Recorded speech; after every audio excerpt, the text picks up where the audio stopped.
Hello, moms favourite চ্যানেলে তোমাদের স্বাগত।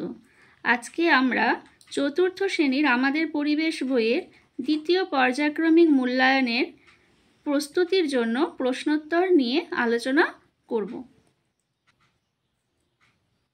বন্ধুরা, তোমরা যারা আমার এই চ্যানেলটি আগেই সাবস্ক্রাইব করেছো তাদের অসংখ্য ধন্যবাদ। যারা এখনও পর্যন্ত আমার এই চ্যানেলটি সাবস্ক্রাইব করোনি, পরবর্তী ভিডিওগুলি পাওয়ার জন্য আমার এই চ্যানেলটি সাবস্ক্রাইব করে নিও। চলো শুরু করি। দ্বিতীয় পর্যায়ক্রমিক মূল্যায়নের জন্য যে ধরনের প্রশ্নগুলি হতে পারে, প্রথমে দেখো নিম্নলিখিত প্রশ্নগুলির সংক্ষেপে উত্তর দাও। ইনস্যাট কি?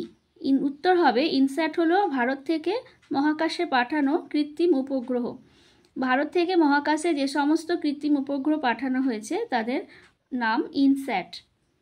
2. ধ্রুবতারা আকাশের কোন দিকে দেখা যায়? উত্তর হবে ধ্রুবতারা আকাশের উত্তর দিকে দেখা যায়।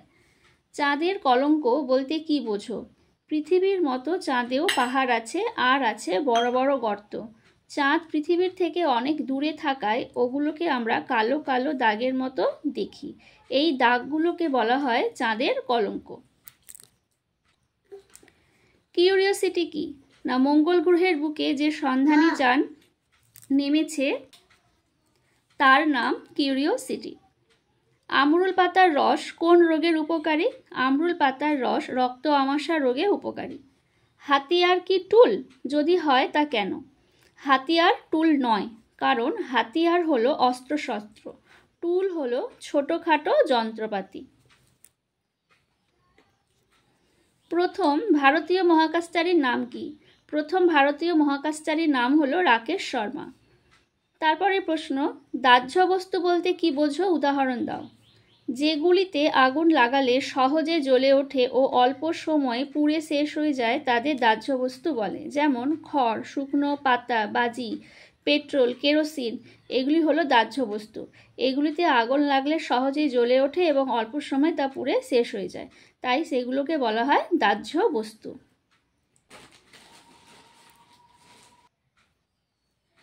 এবারে শূন্যস্থান পূরণে কেমন প্রশ্ন আসতে পারে? সপ্তর্ষিমণ্ডলের আকাশের কোন দিকে সপ্তর্ষিমণ্ডল আকাশের কোন দিকে দেখা যায়? সপ্তর্ষিমণ্ডল আকাশের উত্তর পূর্ব দিকে দেখা যায়। টুসু পরব হয় ড্যাশ মাসে? কি হবে না, টুসু পরব হয় পৌষ মাসে। পশ্চিমবঙ্গের ড্যাশ রেল ইঞ্জিন তৈরি হয়? কি হবে? পশ্চিমবঙ্গের চিত্তরঞ্জনে রেল ইঞ্জিন তৈরি হয়। ব্রোঞ্জ হলো তামা ড্যাশ আর ড্যাশের মিশ্রণ? কি হবে? ব্রোঞ্জ হলো তামা আর টিনের মিশ্রণ। কেবলমাত্র ড্যাশ তারা আকাশের জায়গায় পাল্টায় না? কি হবে? কেবলমাত্র ধ্রুবতারা আকাশে জায়গা পাল্টায় না। বশিষ্ঠের একেবারে গায়ে ছোট তারাটির নাম হলো ড্যাশ? কি হবে না, বশিষ্ঠের একেবারে গায়ে ছোট তারাটির নাম হলো অরুন্ধতী। তারপরে ছক পূরণ যেমন আসবে, নিচে ছকটি পূরণ করো। এই যে আমরা বিভিন্ন যে শিল্পগুলির সম্বন্ধে পড়েছি, তাঁত শিল্প, রেশম শিল্প, মৃৎশিল্প, গালা শিল্প, এগুলি পশ্চিমবঙ্গের কোথায় দেখা যায়? তাহলে তাঁত শিল্প হচ্ছে হুগলি, শ্রীরামপুর, ধনেখালিতে, নদিয়া, নবদ্বীপে দেখা যায়। রেশম শিল্প মালদার সুজাপুর, কালিয়াচকে দেখা যায়, মুর্শিদাবাদে দেখা যায়। মৃৎশিল্প কলকাতার কুমোরটুলিতে দেখা যায়, নদিয়ার কৃষ্ণনগরে মৃৎশিল্প বিখ্যাত। আর গালা শিল্প পুরুলিয়া, ঝালদা, বাঁকুড়া, সোনামুখীতে দেখা যায়। এইভাবে ছক পূরণও তোমাদের আসতে পারে। এরপরে বড় প্রশ্ন যেমন আসতে পারে, সপ্তর্ষি মণ্ডল বলতে কি বোঝো? সপ্তর্ষি মণ্ডলের 7টি তারার নাম লেখো। উত্তর হবে যে আকাশে 7 জন ঋষির নাম অনুসারে 7টা নক্ষত্রের নামকরণ করা হয়েছে। এই 7টি নক্ষত্র হলো ক্রতু, পুলহ, পুলস্ত, অত্রি, অঙ্গিরা, বশিষ্ঠ ও মরীচি। চৈত্র বৈশাখ মাস থেকে ভাদ্র আশ্বিন মাস পর্যন্ত সন্ধ্যের সময় পূব আকাশে দেখা যায় সপ্তর্ষি মণ্ডলকে। একটি কাল্পনিক রেখা দিয়ে যোগ করলে এদের একটি জিজ্ঞাসা চিহ্নের মতো দেখায়, তাই এদের বলা হয় সপ্তর্ষি মণ্ডল। সপ্তর্ষি মণ্ডলের 7টি তারার নাম। সপ্তর্ষি মণ্ডলের 7টি তারার নাম ক্রতু, পুলহ, পুলস্ত, অত্রি, অঙ্গিরা, বশিষ্ঠ, মরীচি। তারপরে প্রশ্ন হতে পারে, চাঁদ পৃথিবীর কোন দিক থেকে কোন দিকে ঘুরছে? অমাবস্যায় আমরা চাঁদকে দেখতে পাই না কেন? উত্তর হবে চাঁদ পৃথিবীর চারিদিকে পশ্চিম থেকে পূর্ব দিকে ঘুরছে। এইদিকে দেখো, পৃথিবী আর চাঁদ হচ্ছে, চাঁদ কি হচ্ছে পৃথিবীর পশ্চিম থেকে পূর্ব দিকে ঘুরছে। এই যে পশ্চিম থেকে পূর্ব দিকে এইভাবে গোল করে চাঁদ পৃথিবীর চারদিকে ঘুরছে।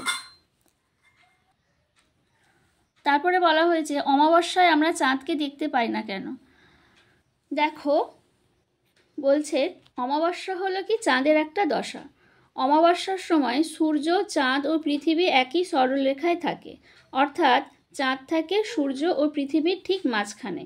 এর ফলে চাঁদের দিকে তাকালে যে পিঠটা আমরা দেখতে পাই অমাবস্যায় সূর্যের আলো সেই পিঠে পড়ে না, আলোর অভাবে ওই পিঠ আমরা দেখতে পাই না।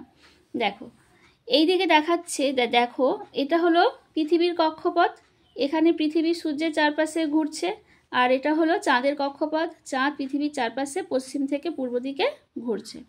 এর ফলে কি হচ্ছে না, যখন এইভাবে ঘুরতে ঘুরতে যখন চাঁদ সূর্য আর পৃথিবীর ঠিক মাঝখানে চলে আসে তখন কি হয়, সূর্যের আলো চাঁদের ওপরে পড়ছে। এর ফলে চাঁদের ওপরে পড়ার ফলে এই দিকটা আলোকিত হচ্ছে আর এই দিকটায় আমরা চাঁদ আলো পাচ্ছে না। তখন কি হয় না, এই যে আলোটা যেদিকে বাড়ানো হয় তাহলে দেখব এই পর্যন্ত আসছে, এই বাকি অংশগুলো হচ্ছে তখন চাঁদকে দেখতে পাচ্ছে। এই দিক থেকে এই শুধুমাত্র এইটুকু এই অংশের লোকেরা তখন এই চাঁদকে দেখতে পায় না।